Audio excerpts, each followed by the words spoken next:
Défier les conditions météorologiques est une des causes principales d'accidents mortels survenant dans les montagnes. Par exemple, une prévision de soleil avec cumulus bourgeonnant épars en après-midi est plutôt préoccupante dans les montagnes.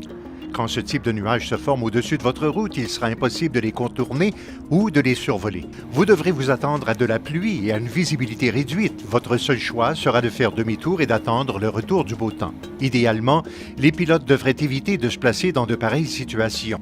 Obtenez toute l'information météo relative à votre itinéraire avant de partir afin d'accroître vos chances de mener votre voyage à bon terme. Le vent est un autre facteur important de la météo en montagne. Bien que les pilotes puissent voir et esquiver les nuages en route, ils sont incapables de voir et par conséquent d'éviter le vent dans les montagnes. Quand l'écoulement de l'air est perturbé par une surface accidentée, l'interaction donne naissance à de forts courants ascendants et descendants et à de la turbulence. L'air soufflant contre une arête est forcé vers le haut et provoque un courant ascendant. Un aéronef volant du côté du vent d'une vallée réalisera des vitesses et des ascensions plus rapides. Il y rencontrera toutefois plus de turbulences que s'il volait à une altitude le plaçant au-dessus des crêtes. L'inverse se produit du côté sous le vent où l'air s'écoulera vers le bas, provoquant un courant descendant. À l'occasion, la puissance de ces courants descendants peut excéder la puissance ascensionnelle d'un petit aéronef.